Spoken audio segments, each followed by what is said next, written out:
Welcome to Stop the Badges Weekly Nightly News. I'm Porter Vaughn, and today is July 1st. Welcome to July 2014, Tuesday. Police state is here.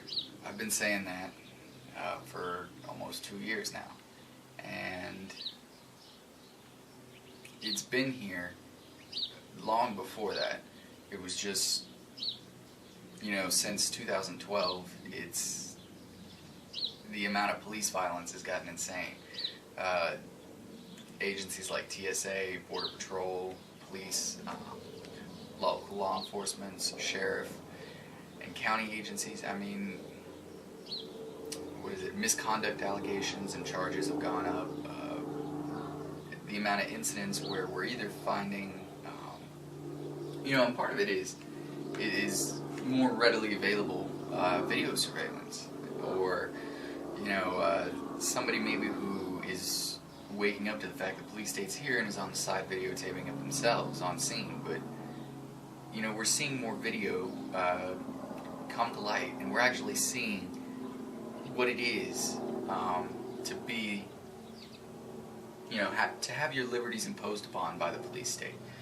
And here in Arizona, actually, an ASU professor, an English professor, Dr. Orr, recently had that experience.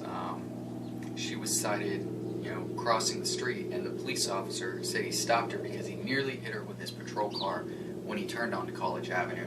Now, anybody who's driven on the ASU campus, the speed limit over there, even on the main road right out the way, is under 40 miles an hour, so you're not going very fast. And if you're turning onto a street and you almost hit a pedestrian you're crossing the street, you're driving too fast when you're turning, and you're not paying attention to what you're, to where you're going.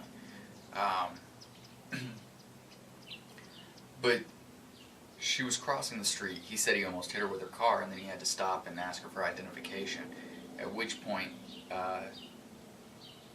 all she wanted in the video initially is for him to admit that he was disrespectful in the manner in which he stopped and had to berate her and, let her know in a verbally vicious manner that she's a criminal, she's breaking the law, and she is subject to his authority, and she now must identify herself. He didn't correctly state why she had to identify herself. He just said, you have to identify yourself. That's the law. And if you don't, I'm going to arrest you for not identifying yourself, for failure to provide ID, which he then tried to do, which he can't do. You can't just arrest somebody for not providing ID. So he, is then trying to handcuff her, at which point she's asking for him to take her hands, or, take her hands out of hers, to release her hands from his grasp, to let go of her and step back.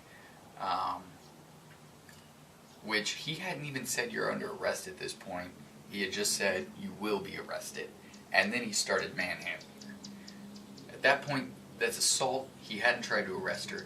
And even then, when he did try to handcuff her, because after this point, he starts trying to arrest her, that's, an unjust arrest. You can't arrest somebody for failure to provide ID. And you certainly can't just force them to the ground and assault them because they won't bend to the laws you decide to make up while going about your duties, and losing control of your vehicle as well. ID. Let me see your ID, or you will be arrested for failing to provide ID. Are you serious? Yes, I'm serious. That is the law. The ASU officer says Orr repeatedly refused orders, and as he attempts to handcuff her, the struggle intensifies. Stop fighting me and put your hand behind Get up! Stop touching me! Put your hand behind your back! Put your hand behind your back! Stop! Professor Orr, wearing a dress, is left exposed while on the ground. But then when she rightfully tries to defend herself against such an unjust arrest and stand up for her liberties, her right to be secure in her person, he then body slams her, throws her to the ground, spins her around, throws her to the ground, and then jumps on her And at that point, there's other officers that are now in the footage, and they're also on her, help holding her down. She's wearing, she is a professor at ASU, English professor at ASU. She's wearing a dress. It's, you know, she wasn't a tall, muscular woman.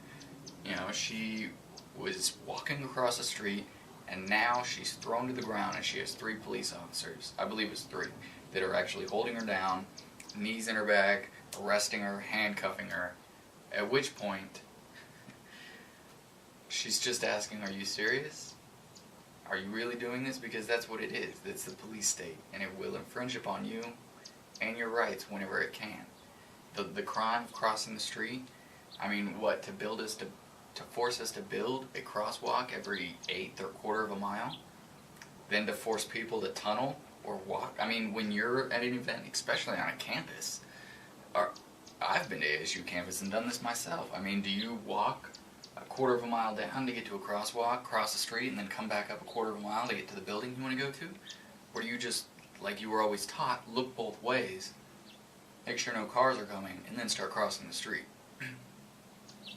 And if she was far enough in the street that she wasn't near a crosswalk, the cop should not have almost hit her when he was turning the corner onto the avenue. There should have been plenty of time for her to cross the street, unless he really was just putting the pedal to the floor in his cruiser because he thinks he has that authority as well. But here's a little bit of the footage, and that's the police state. Spread the word and start fighting back. Stop the Badges Weekly Nightly News. Have a great day.